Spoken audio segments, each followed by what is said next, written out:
नमस्ते बच्चों, कैसे हैं आप सब। बच्चों, हमने क्लास 9 साइंस का पहला chapter matter in our surroundings यानी हमारे आसपास के पदार्थ पढ़ना स्टार्ट किया है। इसको मैं स्टार्ट 3-4 वीडियो में कर चुकी हूँ। बेसिक टॉपिक्स हमने बात कर ली है, तो अब हम नेक्स्ट टॉपिक पे चलेंगे। Can matter change it's state यानी क्या पदार्थ अपनी अवस्था बदल सकता है। बेटा, हमने 3 तरह की स्टेट्स पढ़ी हैं, 3 तरह की अवस्था पढ़ी है मैटर की, पदार्थ की। एक होती है सॉलिड यानी ठोस, एक होती है लिक्विड यानी द्रव्य, और एक होती है गैस, जिसे हिंदी में भी हम गैस ही कहते हैं। तो बेटा, ये 3 हमने स्टेट्स पढ़ी हैं, 3 अवस्थाएं पढ़ी हैं हमारे पदार्थ यानी मैटर की। और हमारा क्वेश्चन है कि क्या मैटर अपनी अवस्था यानी अपनी स्टेट को बदल सकता है। मतलब अगर कोई सामान हमारा ठोस में अवस्था में है, सॉलिड स्टेट में है, तो क्या वो लिक्विड में चेंज हो सकता है, और अगर कोई लिक्विड में है तो वो गैस में चेंज हो सकता है, या ये सभी अवस्थाएं आपस में चेंज हो सकती हैं या नहीं, ये हमारा क्वेश्चन है। तो बेटा, इसका आंसर या तो हाँ होगा कि हाँ, मैटर अपनी स्टेट चेंज कर सकता है, और या तो नहीं होगा। चलिए देखते हैं। तो बेटा, वाटर का एग्जाम्पल लीजिए, सबसे बेसिक एग्जाम्पल है। सबको पता है कि वाटर जो है वो बर्फ़ जैसा भी दिखता है, आइस, पानी तो है ही, और वाष्प यानी वेपर। तो वाटर तीनों तरीक़ों से हमें दिखता है। जो बर्फ़ है वो सॉलिड है यानी ठोस, जो पानी है वो लिक्विड है यानी कि द्रव्य, और जो वेपर है वो गैस है। यानी वाटर, पानी तीनों स्टेट्स में अवेलेबल होता है, तीनों अवस्थाओं में हमें मिलता है। तो इसी से हमें पता चल गया कि ये जो पदार्थ है, ये जो मैटर है, वो अपनी स्टेट बदल सकता है। क्लियर है बेटा? आप सबको पता है वाटर के एग्जाम्पल से कि हाँ, ऐसा होता है।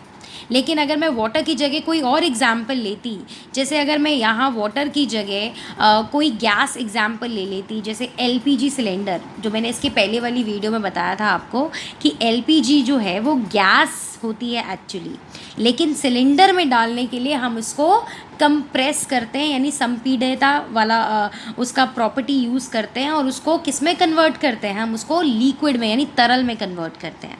तो अगर मैं ऐसा कोई एग्जाम्पल ले लेती तो आपको डिफ़िकल्ट लगता, इसीलिए मैंने यहाँ पे वाटर का एग्जाम्पल लिया है, क्योंकि आपने ये तीनों ही स्टेट्स वाटर की देखी हुई हैं। ठीक है, तो चलिए अब हम समझते हैं कि कैसे कोई मैटर अपनी स्टेट बदलता है, कोई पदार्थ अपनी अवस्था बदलता है। चलिए, effect of change in temperature, तापमान में बदलाव। यानी कि अगर हम तापमान को, टेम्परेचर को घटाएंगे या बढ़ाएंगे तो क्या मैटर पे कुछ चेंज आता है, उसकी अवस्था में कोई भी बदलाव आता है, ये स्टडी करने की कोशिश करते हैं। ठीक है बेटा?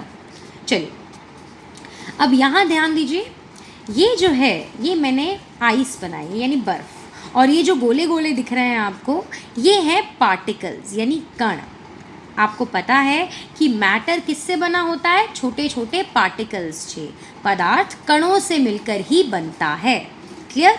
और ठोस में यानी सॉलिड में ये जो पार्टिकल्स होते हैं वो पास पास होते हैं। इनके बीच में जो स्पेस होती है, जो रिक्त स्थान होता है, वो बहुत कम होता है। ये बात मैं आपको पहले बता चुकी हूँ। ठीक है, तो ये यहाँ पर मेरे पास आ गई बर्फ़। इसको आप ऐसे भी समझ लीजिए कि अगर आप 10-20 फ्रेंड्स हैं, ठीक है, 10-20 पार्टिकल्स, आप अपने आप को अगर एक पार्टिकल यानी एक कण समझ लेंगे, और आप 10-20 फ्रेंड्स हैं यानी कि 10-20 कण हैं, 10-20 पार्टिकल्स हैं, और एक दूसरे के साथ हाथ में हाथ डाल के आपने एकदम पकड़ा हुआ है, चेन बनाई हुई है। ठीक है, आप 20 फ्रेंड्स के बीच में स्पेस जो है वो बहुत ही कम है, आप पास पास हो। तो अगर आप बहुत पास हो तो आप कौन सी स्टेट में हो? आप सॉलिड स्टेट में हो यानी ठोस अवस्था में हो। क्लियर है मेरी बात? तो ये जो पास पास है, हर एक लड़की या हर एक स्टूडेंट, वो सॉलिड स्टेट में है यानी कि ठोस अवस्था में। बीच में गैप बहुत ही कम है, और हर एक पार्टिकल की, हर एक कण की जो काइनेटिक एनर्जी है वो भी बहुत कम है। एनर्जी है लेकिन बहुत कम है, गतिज ऊर्जा बहुत कम है। ठीक है, अब हम क्या करेंगे?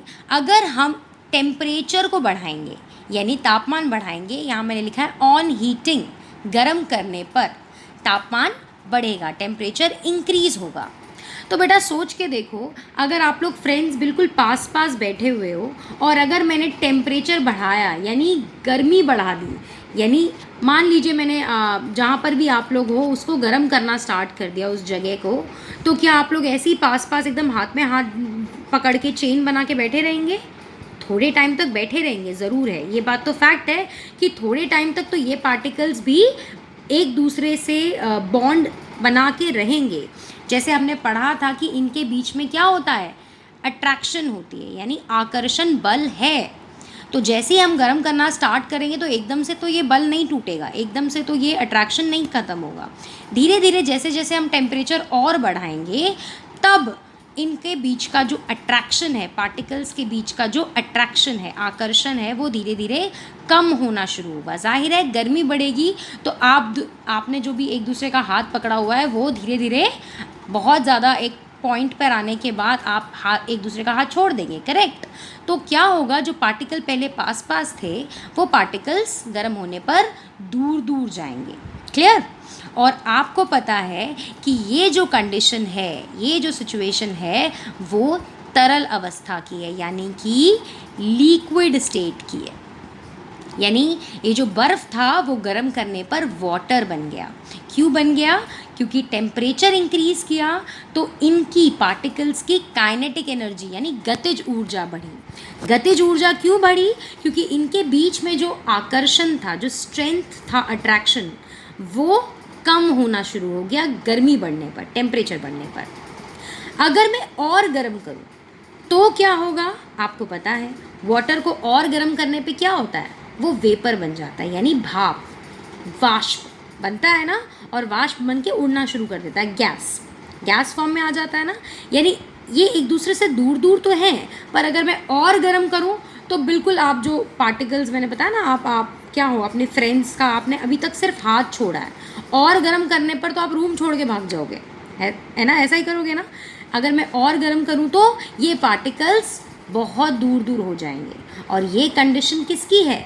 ये कंडीशन है गैस स्टेट की, यानी गैस अवस्था की। क्लियर है मेरी बात? तो हमने क्या समझा बेटा कि जैसे ही हम टेम्परेचर इंक्रीज़ करते हैं, एरो ऊपर का मतलब इंक्रीज़ करना, टेम्परेचर जब हम इंक्रीज़ करेंगे तब काइनेटिक एनर्जी भी इंक्रीज़ होगी, यानी गतिज ऊर्जा भी इंक्रीज़ होगी। किसकी? पार्टिकल्स की, कणों की, जिससे ये मैटर बना हुआ है, ठीक है। और ये काइनेटिक एनर्जी क्यों इंक्रीज़ होगी? क्योंकि फोर्स ऑफ अट्रैक्शन, यानी इन पार्टिकल्स, इन कणों के बीच में जो आकर्षण बल है ना, जो हमने तीसरा लक्षण पढ़ा था हमने पार्टिकल का, कणों का, कि उनके बीच में अट्रैक्शन होता है, आकर्षण होता है। गर्म करने पर ये आकर्षण, अट्रैक्शन कम होगा, इसकी वजह से एनर्जी बढ़ जाएगी और ये दूर दूर हो जाएंगे, और जो सॉलिड है वो लिक्विड में चेंज होगा, और टेम्परेचर इंक्रीज़ करूँ तो फिर वो गैस में चेंज होगा। क्लियर है बेटा? मैंने यहाँ हिंदी में भी लिख दिया है, तापमान बढ़ेगा तो गतिज ऊर्जा बढ़ेगी, क्योंकि आकर्षण बल घटेगा। किसका आकर्षण बल घटेगा? कणों का। क्लियर है? पार्टिकल्स का। एम आई क्लियर बेटा? चलिए अब बात करते हैं मेल्टिंग पॉइंट की। आप सबने ये सुन रखा है टर्म, हिंदी में गलनांक कहते हैं। क्या होता है? Temperature at which solid melts to become liquid at atmospheric pressure. मतलब मेल्टिंग पॉइंट वो टेम्परेचर होता है जब कोई सॉलिड क्या बन जाता है? लिक्विड बनना शुरू होता है। जैसे मैंने कहा ना कि आप फ्रेंड्स एक दूसरे के साथ चेन बनाकर हो, आपने एक दूसरे का हाथ पकड़ रखा है और मैं गर्मी बढ़ा रही हूँ, तो आप एकदम से हाथ नहीं छोड़ोगे। टेम्परेचर जब जैसे जैसे बढ़ेगा आप एकदम से हाथ नहीं छोड़ेंगे। एक पॉइंट पर आके जब बहुत ज़्यादा टेम्परेचर हो जाएगा तब आप एक दूसरे का हाथ छोड़ेंगे, तब जो सॉलिड है वो लिक्विड में चेंज हो जाएगा। यानी वो टेम्परेचर जब कोई भी सॉलिड, कोई भी ठोस पदार्थ किस में बदलता है? तरल यानी लिक्विड में बदलता है, उस टेम्परेचर को हम कहते हैं मेल्टिंग पॉइंट, गलनांक। और सभी, ऐसा ज़रूरी नहीं है कि सभी चीज़ों का सेम ही मेल्टिंग पॉइंट हो। अगर पानी के जो पार्टिकल्स हैं, पानी का मेल्टिंग पॉइंट कुछ और होगा, यानी बर्फ़ का मेल्टिंग पॉइंट कुछ और होगा, किसी और चीज़ जो कि सॉलिड होगी उसका मेल्टिंग पॉइंट कुछ और होगा। क्यों ऐसा होगा? क्योंकि बेटा देखो, अगर मान लीजिए मैंने यहाँ बर्फ़ की बात की, इनके बीच में जो आकर्षण है, ठीक है, वो मान लीजिए 100 डिग्री गर्म करने पर ख़त्म हो जाता है और फिर ये पानी बन जाता है, ठीक है। यानी 100 डिग्री गर्म करूँगी तो इनके बीच का ये जो अट्रैक्शन है वो ख़त्म होगा और ये क्या बन जाएंगे? पानी बनना स्टार्ट कर जाएंगे। पर अगर मैं किसी दूसरे सॉलिड की बात करूँ, कोई भी दूसरा एग्जाम्पल लूँ, मान लीजिए मैं लेती हूँ नमक, ठीक है, या चीनी। अगर मैं इस तरह का कोई सॉलिड लेती हूँ तो ये हो सकता है कि उनके पार्टिकल्स के बीच में अट्रैक्शन बहुत ज़्यादा हो और 100 डिग्री पे गर्म करने पर भी वो अट्रैक्शन ना ख़त्म हो। क्लियर? तो उसको हो सकता है मुझे 150 डिग्री तक गर्म करना पड़े, तब जाके कहीं उनके बीच का अट्रैक्शन ख़त्म होगा और फिर वो लिक्विड स्टेट में आएंगे। ये वैसा ही है जैसे आप होता है ना कि कुछ फ्रेंड्स से तो आप आसानी से दोस्ती तोड़ लेते हैं, है ना। 1-2 बार भी लड़ाई हुई तो आपने दोस्ती तोड़ ली, ठीक है, क्योंकि वो आपके बहुत अच्छे फ्रेंड्स नहीं थे, आप में ज़्यादा अट्रैक्शन नहीं था। लेकिन कुछ आपके इतने बेस्ट फ्रेंड्स होते हैं कि 5-10 बार भी लड़ाई होने पे, आपको चांटा तक भी मार दे, फिर भी आप जल्दी से अट्रैक्शन आपका ख़त्म नहीं होता और फिर आप लिक्विड स्टेट में नहीं आते। क्लियर? तो हर सॉलिड का मेल्टिंग पॉइंट अलग अलग होगा डिपेंडिंग अपॉन कि उनके बीच का अट्रैक्शन कितना है। क्लियर है बेटा मेरी बात? तो मैंने यहाँ लिख दिया है कि मेल्टिंग पॉइंट अगर बढ़ता है तो इसका मतलब होता है कि अट्रैक्शन भी ज़्यादा है। मतलब अगर किसी सॉलिड का, किसी ठोस का गलनांक बहुत ज़्यादा होगा तो इसका मतलब कणों के बीच में आकर्षण भी ज़्यादा है। क्लियर?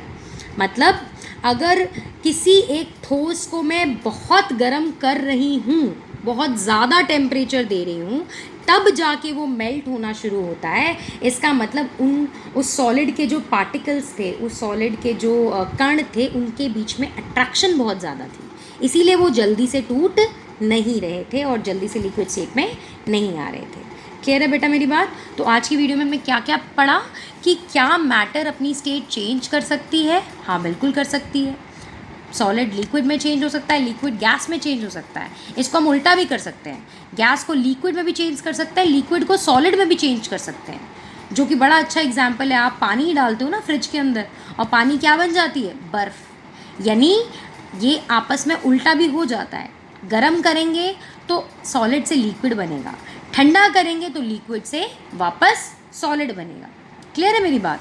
तो ये चेंज हो सकता है। और हमने कैसे पढ़ा कि कैसे चेंज होता है? टेम्परेचर की वजह से।